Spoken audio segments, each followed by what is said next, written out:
Human nature is perpetual. In most respects, it is the same today as the time of Caesar. So the principles of psychology are fixed and enduring. You will never need to unlearn what you learn about them. We learn, for instance, that curiosity is one of the strongest human incentives. We employed it whenever we can. Puffed wheat and puffed rice were made successful largely through curiosity. For them, we used headlines like, "Food shot from guns," 125 million steam explosions caused in every kernel. These foods were failures before that factor was discovered. We learned that people judge largely by price. They are not experts. In the British National Gallery is a painting which is announced in the catalog to have cost $750,000. Most people at first pass it by at a glance. Then later, they learn what the painting cost. They return and surround it. A department store advertised a $100 hat, and the floor could not hold the women who came to see it. We often employ this factor. Perhaps we are advertising a valuable formula. To merely say that would not be impressive. So we state as a fact that we paid $100,000 for that formula. That statement, when tried, has won a wealth of respect. Many have advertised, "Try my product for a week. If you don't like it, we'll return your money." Then someone conceived the idea of sending goods without any money down and saying, "Pay in a week if you like them." That proved many times as impressive. One great advertising man stated the difference this way. 2 men came to see me, each offering me a horse. Both made equal claims. They were good horses. A child could drive them. One man said, "Try the horse for a week. If my claims are not true, come back for your money." The other man said, "Try the horse for a week." But then he added, "Come and pay me then." I naturally bought the second man's horse. An advertiser offered a set of books to businessmen. The advertising was unprofitable, so he consulted another expert. The ads were impressive. The offer seemed attractive. "But," said the second man, "let us add one little touch which I have found very effective. Let us offer to put the buyer's name in gold lettering on each book." That was done, and without another change in the ads, they sold some hundreds of thousands of books. Through some peculiar kink in human psychology, the names in gold gave much added value to the books. In the same way, it is found that an offer limited to a certain class of people is far more effective than a general offer. For instance, an offer limited to veterans of the war, or to members of a lodge, or to executives. Those who are entitled to any seeming advantage will go a long way not to lose that advantage. An advertiser suffered much from substitution. He said, "Look out for substitutes. Be sure you buy this brand," etc., with no effect. These were selfish appeals. Then he said, "Try our rivals too," in his headlines. He invited comparisons and showed that he did not fear them. That corrected the situation. Buyers were careful to get the brand so conspicuously superior that its maker could court a trial of the rest. There is a great deal in mental impression. Submit 5 products exactly alike, and 5 people may choose one of them. But point out in one some qualities to notice, and everyone will find them. The 5 people then will all choose the same product. These are just some examples. There are endless phases to psychology. Some people know them by instinct. Many of them are taught by experience. But we learn most of them from others. When we see a winning method, we note it down for use when the occasion offers. These things are very important. An identical offer made in a different way may bring multiplied returns. That was an excerpt from the chapter on psychology of the book Scientific Advertising, written by Claude Hopkins. So I wanted to cover this book because I thought it would be a good bonus episode to go with the book, the biography on Albert Lasker that I just did, because Claude and Albert worked together for, I think, like 17 years. Claude Hopkins will sound familiar it may sound familiar to you, because back on Founders number 170, I read his biography, My Life in Advertising. He is largely regarded as probably the greatest copywriter to ever live. And so I want to pull out this quote from David Ogilvy in his book, Ogilvy in Advertising. And he says, "Nobody should be allowed to have anything to do with advertising until he has read this book 7 times. It has changed the course of my life." That is very high praise for a very short and very old book. So this book is 100 pages maybe, and that's being very generous because the chapters go by really fast. It was first written, the story goes that it was first written, Albert Lasker thought it was too valuable that he locked it away in his vault for 20 years.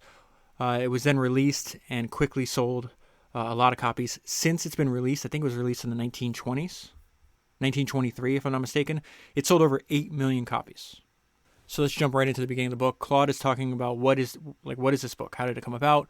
And every principle that he talks about in the book, and the few references he just gave us in the chapter about the unique, weird results from human psychology, just how you twerk one little thing and the results can be vastly different.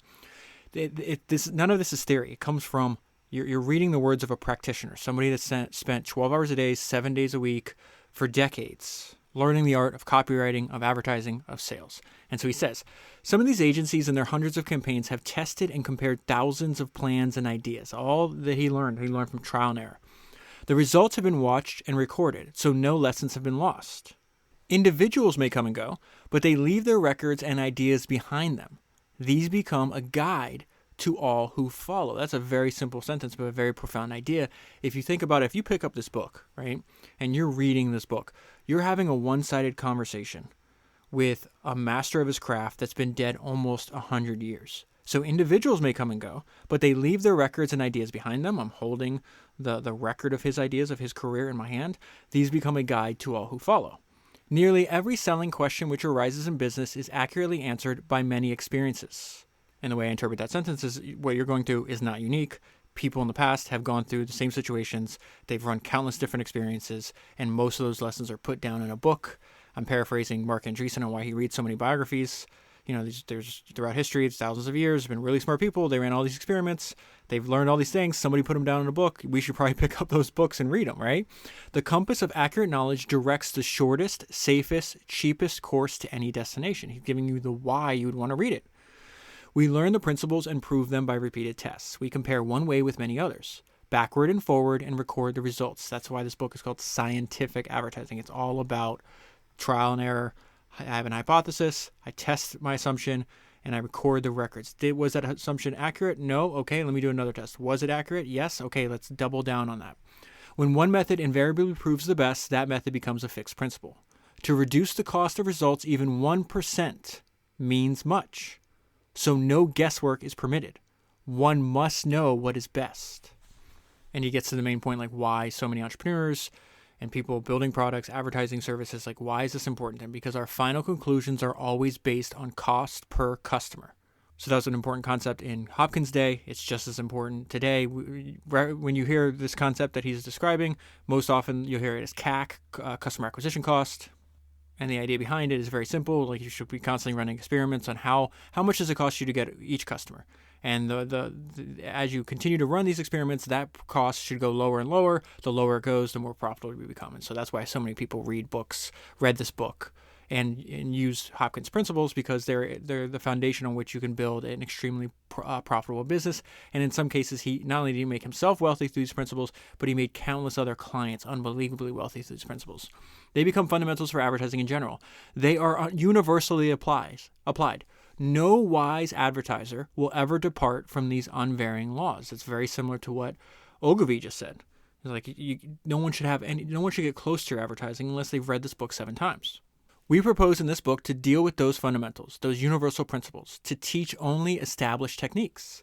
The lack of those fundamentals has been the main trouble with advertising of the past.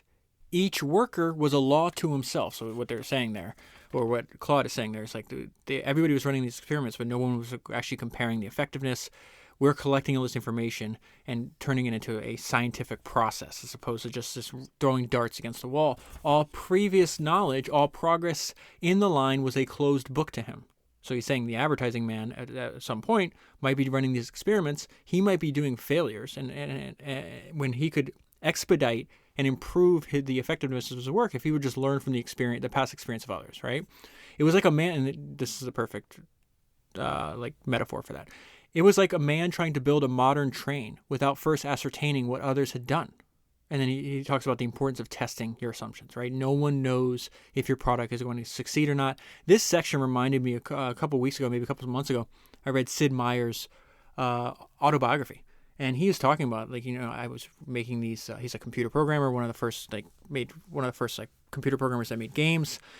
And he talks about, I was building all these flight simulators, they were selling, but I really wanted to make this comprehensive, gigantic, giant strategy game about the history of human civilization. And conventional wisdom at the time was no, don't do that, Sid. No one's going to buy a strategy game. What are you talking about? Just stick to your flight simulators, right? Because they're making money. And he went with his instinct. He's well, let me just build it and let me see what happens. Let me test, my assumption. I like this game. Maybe other people will like it. That winds up selling over 51 million copies. Winds up being his life's work. And so this paragraph reminded me when I read it of what I learned from Sid Meier. It is hard to measure human idiosyncrasies, the preferences and prejudices, the likes and dislikes that exist. We cannot say that a product will be popular, but we know how to sell it in the most effective way. The blind leading the blind is ridiculous. It is pitiful in a field with such vast possibilities. And so that little dig at the end, blind leading the blind, he's throughout the book, he compares and contrasts. This is the way I go about my craft. This is the results I've gotten. And these are the people that propose. They think we're in the same industry. They think we're in the same genre, but we're really not because they don't know what they're actually doing. And so there's a lot of that, he's saying, listen, advertising is a admirable field. It can grow larger if we can show results. Stop just guessing. Stop doing advertising just for the sake of advertising. Actually prove to your customers that it's effective. Now he gets into the main point, what we talked about on Albert Lasker, we talked about on David Ogilvy. What is advertising? Advertising is salesmanship. In their days, it was salesmanship in print. It is a way to derive leverage for your business so you don't have to employ thousands of individual salespeople. So the note of myself is advertising is salesmanship leveraged. To properly understand advertising or to learn even its rudiments, one must start with the right conception. Advertising is salesmanship. Its principles are the principles of salesmanship. Therefore, every advertising question should be answered by the salesman's standards. Let us emphasize that point. The only purpose of advertising is to make sales. It is profitable or unprofitable according to its actual sales. Treat it as a salesman. Force it to justify itself. Figure its cost and result. Accept no excuses. Then you will not go wrong. The difference is only in degree. Advertising is multiplied salesmanship. It may appeal to thousands while the salesman talks to one. And so that's another illustration of the point that I made in the Lasker podcast, where he wrote a bunch of different ways. He found ways to exploit leverage. One of them is the fact that he only dealt with a handful of clients. He built strong relationships with them. He wind up having access to extremely large advertising budgets. He gets a percentage of that. And he was able to increase the advertising budget because he was the first person to realize, hey, instead of just being a broker, why don't we actually do the creative aspect, show that our copywriting, combine our copywriting with the leverage that advertising in newspaper and magazines gives us. This will increase the amount of sales that our customers get. As they increase the amount of sales, they'll increase the advertising budget and we'll make more. And so in a sense, you could think of Albert Lasker as just straddling these 2 points of leverage and using them to build an enormous personal fortune. A salesman's mistake may cost little. An advertiser's mistake may cost thousands times that much. Be cautious. A mediocre salesman may affect a small part of your trade. Mediocre advertising affects all of your trade. So there's a bunch going on this page. Do a small test before spending a large amount. Selling in person is valuable experience. So a lot of the insights that door-to-door salesmen would learn, Claude applied that to advertising in print. Ogilvy also did this. He sold door-to-door a bunch of stove, some kind of oven, and then used those insights for when he was building his own advertising firm. I'm still reading my note to you. Write as if the person was in front of you. The more you tell, the more you sell. Okay, so let's see what's going on here.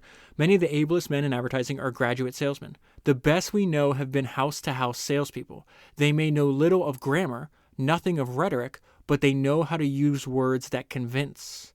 A fair answer to those questions avoids countless mistakes.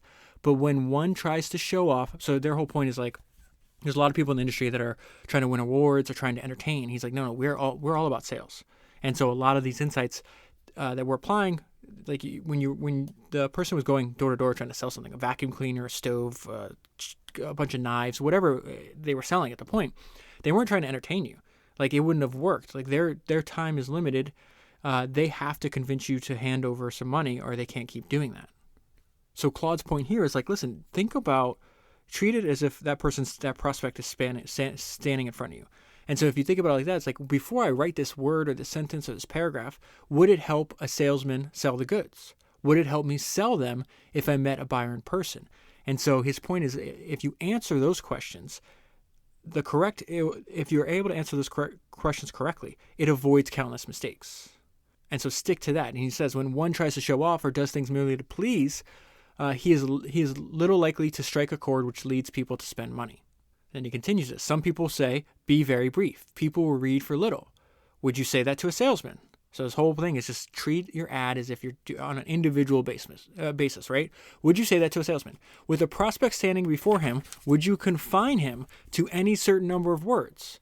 That would be an unthinkable handicap, so don't do it in your ads. So in advertising, the only readers we get are people whom are subject interest. No one reads ads for amusement, long or short. Consider them as prospects standing before you, seeking information. Give them enough information to get action. So with countless questions, measure them by salesman standards, not by amusement standards. And this is something he repeats over and over again. This is one of the greatest advertising faults. Ad writers abandon their parts. They forget they are salesmen and try to be performers. Instead of sales, they seek applause. And so he goes back to this idea. It's like, everything we do is based on an individual level, right? This is something that Steve Jobs said. I was like, well, how are you, Apple in the late 70s, early 80s, is like, you're just you sell to consumers. How are you going to expand your market and sell to businesses? And Jobs is just like, corporations are just collections of individuals. So just treat them as individuals. He applied that to the market for his computers. Hopkins is applying that to advertising. Don't think of people in the mass. That gives you a blurred view. Think of a typical individual who is likely to want what you sell. Then he talks about the importance of research. The advertising man studies the consumer. He tries to place himself in the position of the buyer. His success largely depends on doing that to the exclusion of everything else. And then this is also something we've mentioned multiple times, not only in the Lasker podcast, but also the podcast with the Ogilvy podcast as well. It's this idea where you'll see these ads forever. They're written from the perspective of a company, and people are self-interested. They don't care what you made. They want to know how it affects them. And so he says some ads are planned and written with a totally wrong conception. They are written to please the seller. The interests of the buyer are forgotten. One can never sell goods profitably in person or in print when that attitude exists. And so Claude's solution to this is you should be offering service. You should be telling, if you want somebody to give you money, you have to start with what service am I offering you? What am I doing for you to give me your money? Not just, hey, buy my brand. No one cares about you, right? No one cares about the company or the product. They have their own problems. Remember, the people you address are selfish, as we all are. They care nothing about your interests or your profit. They seek service for themselves. This is why Henry Ford has that famous quote that money comes naturally as a result of service. First, you find a way to serve people, and then the second part is you find a way to increase the number of people you serve. Ignoring that fact is a common mistake and costly mistake in advertising. Ads say, in effect, buy my brand. Give me the trade that you give to others. Let me have the money. This is not a popular appeal. The best ads ask no one to buy. That is useless. The ads are based entirely on service. The good ads, he means. They offer wanted information. They cite advantages to users. Some of these ads may seem altruistic, but they are based on the knowledge of human nature. The writers know how people are led to buy. Here again is salesmanship. The good salesman does not merely cry a name. He doesn't say, buy my product. A brush maker, so he's giving an example of somebody going door to door trying to sell brushes, okay? And this is all ties to the human psychology, that you present similar things in a slightly different way and you get varying different results. A brush maker has 2,000 door-to-door salespeople. He is enormously successful in an industry which would seem very difficult. Okay, so how did he do it? And it would be if his men asked the housewives to buy. So they knock on the door, hey, buy my brush. But they don't. They go to the door and say, I was sent here to give you a brush. I have samples here, and I want you to take one of your choice. Okay, so they're giving away, they're saying, hey, I have a brush, been sent here, pick the one you want. The housewife is all smiles and attention. In picking the one brush, she sees several that she wants. She is anxious to reciprocate the gift, so the salesman gets an order. I think is the reciprocity principle. Munger talks about this. It's well known in this phenomenon in psychology. There's a famous book that a lot of entrepreneurs read. It's The Psychology of Influence by Robert Cialdini, I think is his name. But essentially, the phenomenon is playing out in this example. It's not, hey, knock on your door, buy a brush. They're going to slam the door. Maybe you get 10% of the customers you would otherwise. But saying, hey, I have a brush, no obligation. Pick the one you want. She picks the brush. Then she's like, oh, wait, like it's the natural instinct for humans. Like once somebody does a favor to reciprocate that favor. And that's why this phenomenon also you see in, I don't know if it was in Cialdini's book that I learned this. I forgot where I heard this, but you see this in people asking for donations. Like the people at the airport, you'd see them, or they used to be.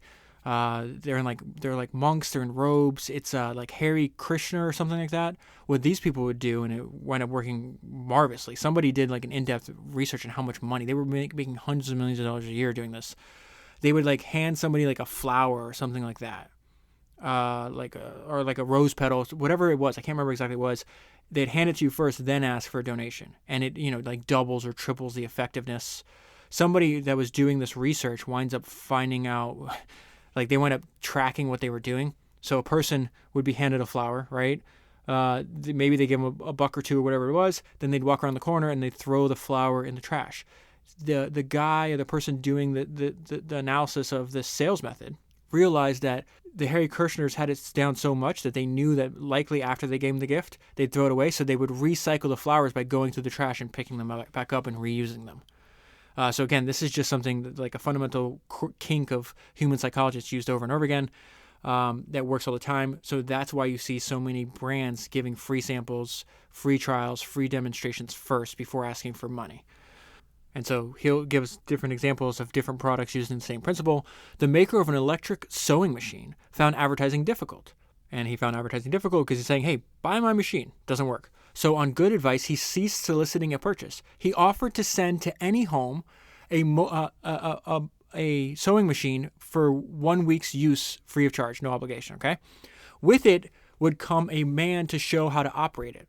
Let us help you for a week without cost or obligation, said the ad. Such an offer was resistless, and about 9 in 10 of the trials led to sales. So think about what he's saying. He's like the same exact, from the product maker's perspective, it's the same. You're going after the same thing. I want to sell more of my product, right? I try option one, throw an ad. Look at this is a product. Look what it does for you. Buy my product, right? And then that limits. You're not getting a lot of sales. Option two, hey, I have such faith in my product. Let me serve you for a week without cost or obligation. And I wind up closing 90% of the people that respond. This is why I said in the previous podcast, like this stuff to me is just like indistinguishable from magic. So it says, these are all common principles of salesmanship. The most ignorant peddler applies them, yet the salesman in print very often forgets them. He talks about his interests. So again, Hopkins is going to repeat, he's got a few main principles here, and he's going to repeat the same stuff over and over again so it gets to our thick skulls. People are self-interested. Don't forget this is what he's telling us. People do whatever they do to please themselves. Many fewer mistakes would be made in advertising if these facts were never forgotten. And now we see like why books like this would sell 8 million copies, because when you study what works, you realize there's huge variance in results, and it's the difference between going bankrupt and becoming wealthy. A man who was selling a $5 product, the replies this is direct, like a mail order product. The replies from his ad cost him 85 cents. Another man submitted an ad which he thought was better. The replies started to cost $14.20. So if I sell something for $5 and each cost of sale only cost me 85 cents, I can get wealthy if there's enough people that want that product, right? But if I'm selling something for $5 and it costs $14 to get each client, I'm out of the game real fast. Another man submitted an ad which for 2 years brought replies of an average of 41 cents each. So that's his also point, where the main point is, hey, there's ads that work. Do not stop pulling them, right, before they work. or before the effectiveness diminishes. And sometimes ads can run for a decade, 2 decades. And the way to think about that is the aphorism from Ogilvy, where he's like, listen, you're not advertising to a standing army. You're advertising to a moving parade. Now, but that doesn't mean when you find a new, an ad that works, that you stop experimenting and trying to improve the effectiveness of your advertising, which is what Hopkins is telling us right here. Listen, this guy he's making good money because his ads, he's getting a customer for 85 cents and he's selling for $5. But then they did another test and they realized, hey, now each customer is costing me half that much. Now it's not 85 cents, it's 41 cents. And this is where Hopkins ties it all together for us. And consider the difference on 250,000 replies per year in this guy's business. Well, he's saving half the cost on 250,000 replies a year. And he's going to talk to us about this huge variance in results. Some people were paying for sales from 2 to 35 times what they needed to cost before the Hopkins started writing ads for them, right? They were paying 2 to 30. So my ad, what he's saying is like my writing was, they were paying, the people that they hired previously were charging them double to 35 times more than the effectiveness of my advertising. And what if they were making a profit at 35x, right? And now he found a way to reduce their cost by 35 times. That's insane. A study of mail order advertising reveals many things worth learning. If continued, you know that it pays. Study those ads with respect. It is proven advertising, not theoretical. It will not deceive you. The lessons it teaches are principles which wise men apply to all advertising. And so now he goes back to this idea where everybody tells you it has to be a short ad. He's like, no, our testing reveals the opposite. Mail order advertising tells a complete story if the purpose is to make an immediate sale. You see no limitations there on the amount of copy. The motto here is the more you tell, the more you sell. And it has never failed to be proven wrong in any test we know. And at this point in his career, he's done thousands, maybe tens of thousands of tests. So he goes back to this idea. You should be studying successful ads. Look at the ad for the Mead Cycle Company. So they're selling bicycles. These ads have been running for many years. The ads don't change. Mr. Mead told the writer, meaning him, Hopkins is funny. He's always referencing the writer. It's like as a way to say himself. Mr. Mead told me that not for $10,000 would he change a single word for in his ads. For many years, he compared one ad with the other, and the ads you see today are the final results of those experiments. You may not like them. You may say they are unattractive, crowded, or hard to read. Anything you will. But the test of results has proved that those ads are the best salesmen those lines have yet discovered, and they pay. And so that's another way for him to just pound into this or expound on this point that he makes over and over again. Like, you've got to test your assumptions. You cannot assume that you are correct. Just prove it. And he's like, the way to test assumptions is not around a table in an office in a meeting. He's like, just run a test and then do it again. So it says now he's talking about the importance of headlines, and we're already over about a third of the way through the book. It's written very quickly. Like there's no like fluff in this book whatsoever. So it says the importance of headlines. Like if you can't get somebody's attention, the headline is the vehicle to get somebody's attention, right? And you can't sell somebody that's just not paying attention to you. And so if you have a problem, the problem he's trying to solve is, listen, ads can be ignored, and the right headline is what solves this problem. People do not read ads for amusement. They don't read ads which, at a glance, seem to offer nothing interesting to them. Always bear that fact in mind. People are hurried. The average person worth cultivating has too much to read. They skip 3/4 of the paper which they are paying to get, newspapers. They are not going to read your business talk unless you make it worth their while and let the headline show it. So don't bury the lead, right? And so he's going to tell, like, the headline is the most important part. The writer of this chapter, meaning me again, spends far more time on headlines than on writing the ad. He often spends hours on a single headline. Often scores of headlines are discarded before the right one is selected. The identical ad run with various headlines differs tremendously in its returns. It is not uncommon for a change in headlines to multiply returns by 5 or 10 times over. So then he gets into more specifics, and one of his specifics is be specific. He's like, don't avoid platitudes, don't use generalizations. They're so commonly used, like they have no meaning. Pick a freaking number.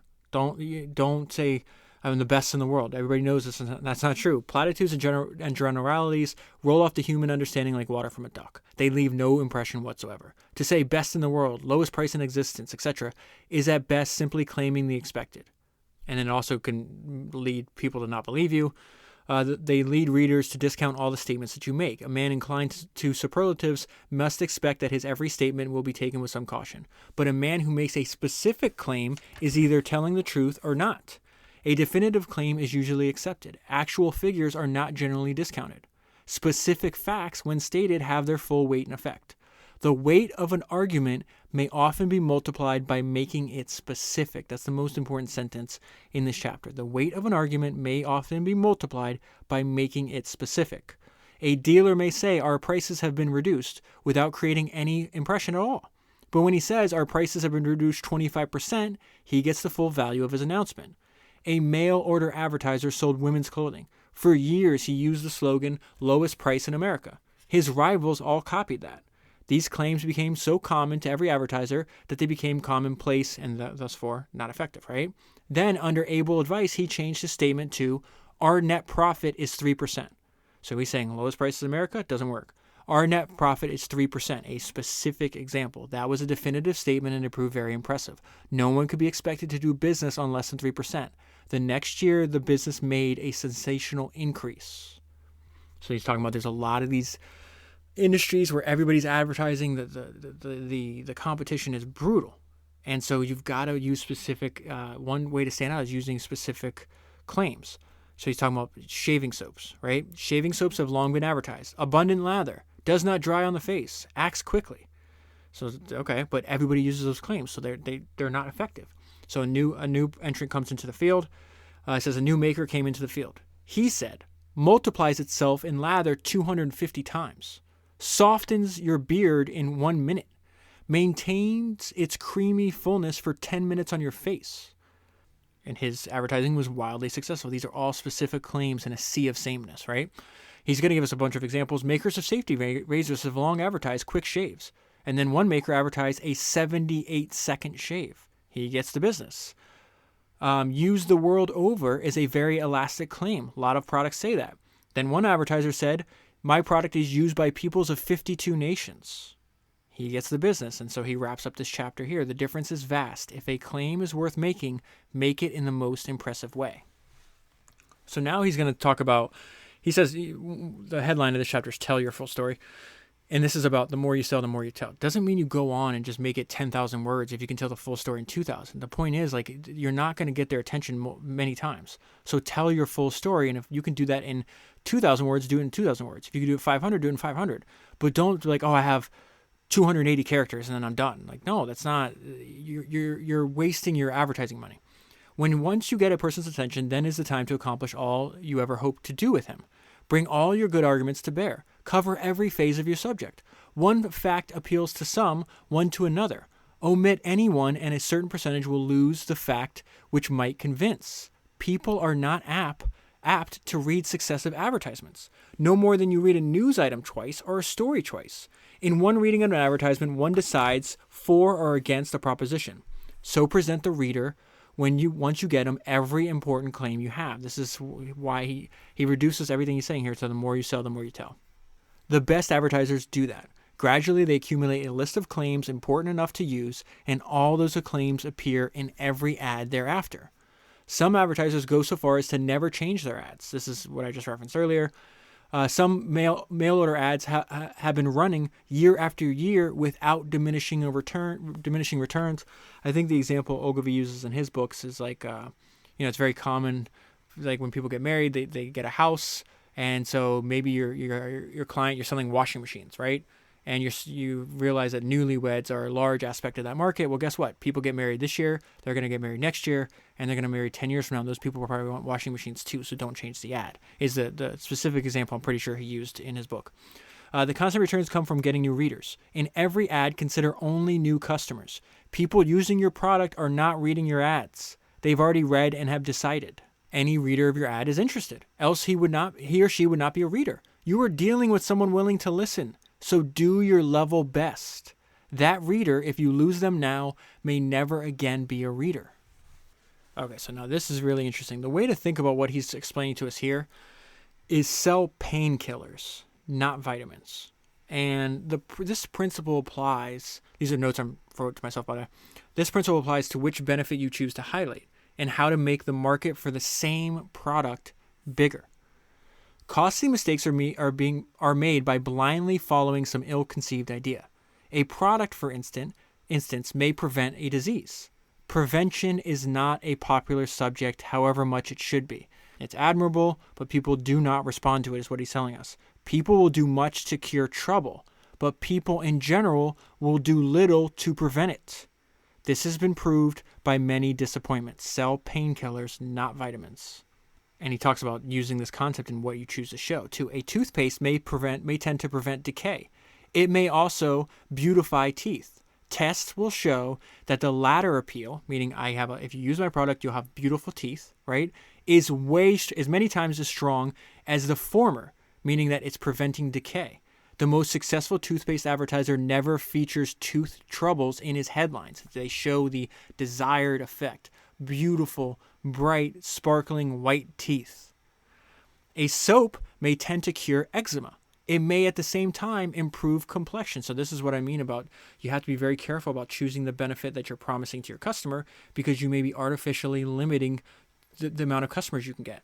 So you may have invented a cure for eczema, but it's also, as a byproduct of that, improves your complexion. Do not advertise it as a cure for eczema. The eczema claim may appeal to 1 in 100, while the beauty claims would appeal to nearly all. To even mention the eczema claims might destroy the beauty claims. Then he goes into what it takes to get really good at what he's doing. And he's like, listen, you got to put in, most people are not willing to put in the work.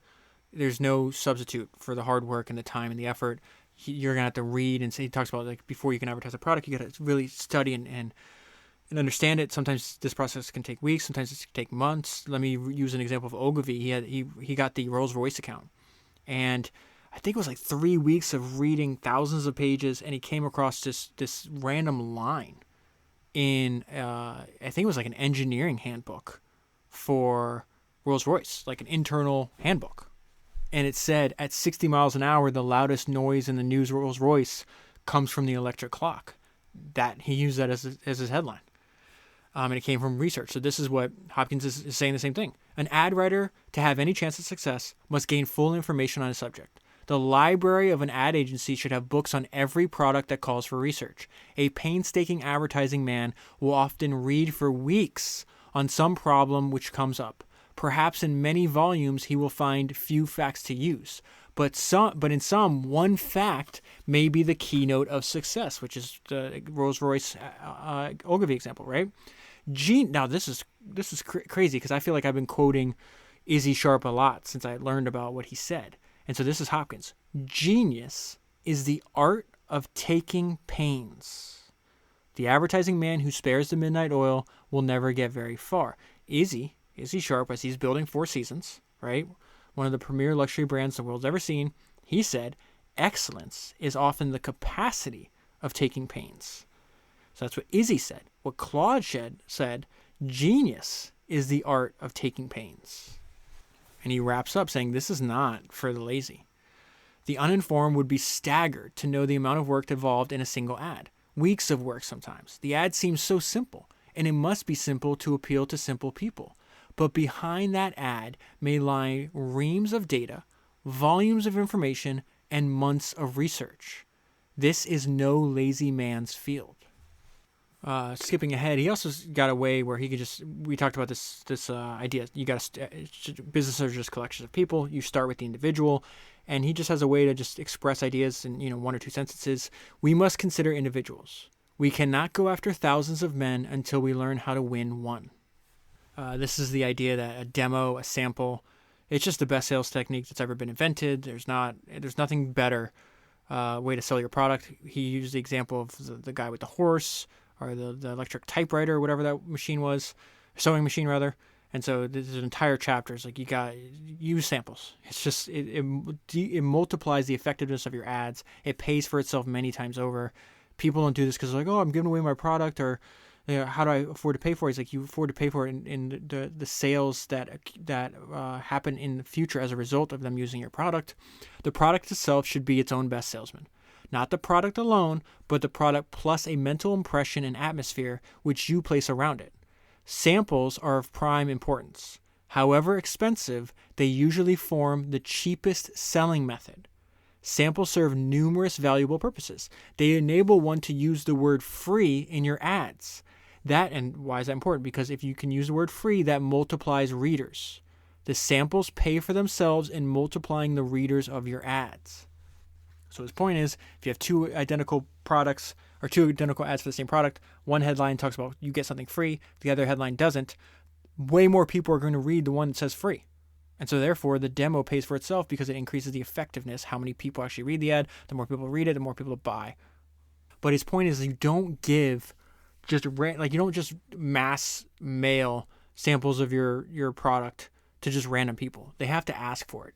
And he's like, you're cheapening it if it just shows up on the door without any kind of introduction to the client. And so you should introduce your product in a favorable way, using the demo as almost like a leveraged salesperson, right? So you introduce your product in a favorable way, and you do that through storytelling. And the story obviously comes from your ad. He says the product is cheapened if it is not introduced in a favorable way. Many advertisers do not understand this. They supply thousands of samples to dealers to be handed out as they will.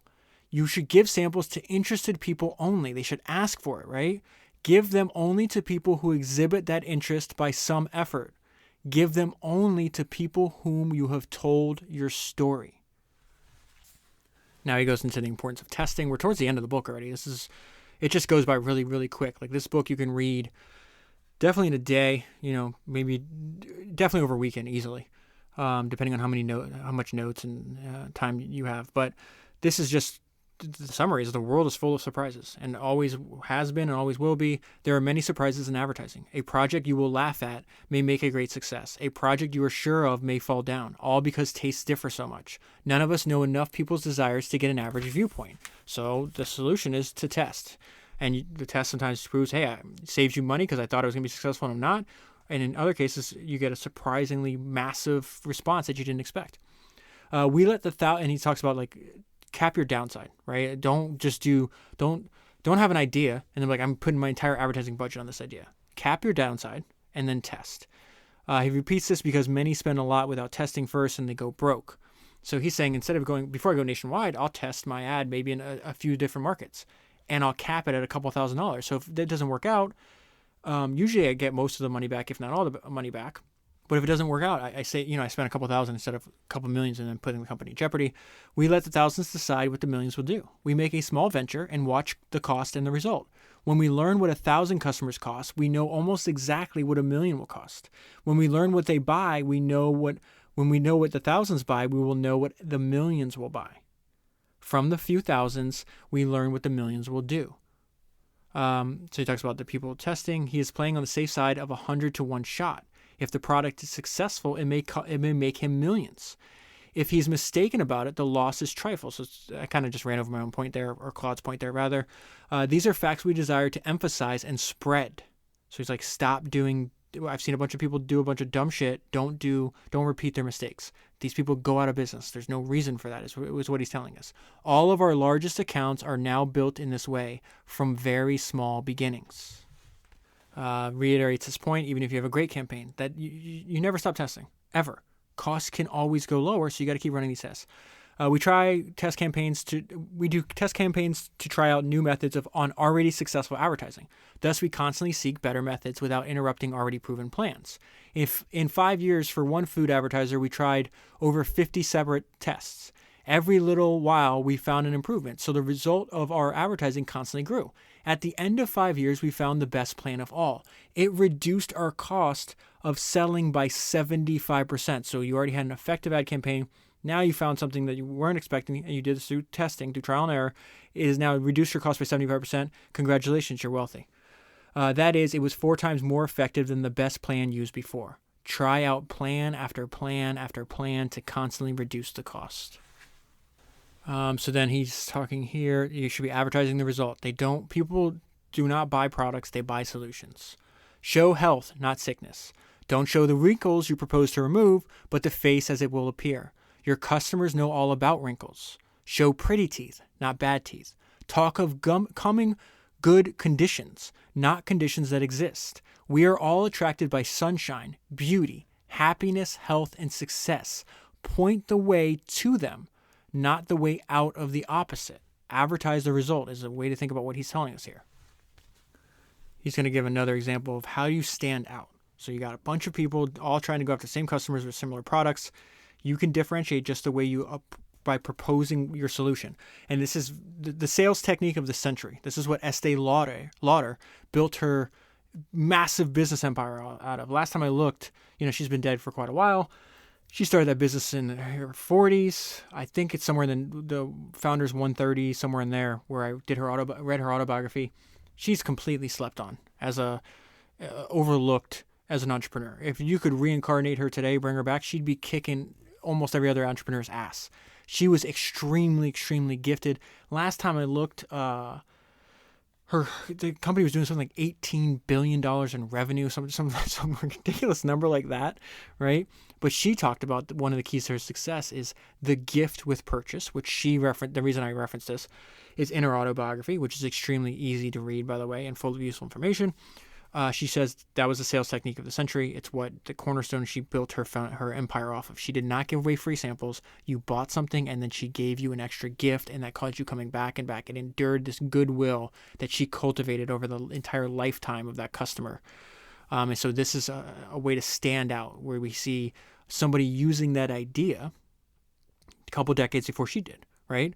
A mail order advertiser offered a catalog. The inquirer might send out for 3 or 4 similar catalogs. Okay, so I have a catalog, but there's 3 or 4 other companies that have a catalog too. He had that competition. He had competition making a sale. So he wrote a letter when he sent his catalog and enclosed a personal card. So you have not purchased anything yet, right? You've inquired. You say you want my catalog. I'm going to send you the catalog, just like my 3 or 4 competitors do. But I'm going to differentiate myself. I'm going to stand out by giving you a personal card, and this is what I write. You are a new customer, and we want to make sure you are welcome. So when you send your order, please enclose this card. The writer wants to see that you get a gift with the order, something you can keep. That is Estee Lauder's sales technique of the century. That is a gift with purchase, is what he's saying. And so now Hopkins is analyzing the psychology behind this simple little card that magnified this person's sales and had him outcompete people that were very similar to him. The offer aroused curiosity. It gave preference to his catalog. Without some compelling reason for ordering elsewhere, the customer would send the order to him. The gift paid for itself several times over by bringing larger sales per catalog. Now, that's wild. Check this out. The gift paid for itself several times over by bringing larger sales per catalog. In her, my voice is going. In her autobiography, she talks about, she reduced her advertising budget. And because they had a limited amount of money at the beginning of the company, right? So she reduces her advertising budget, and she says, instead of spending money on advertising, let's spend money on manufacturing more products that we can give away.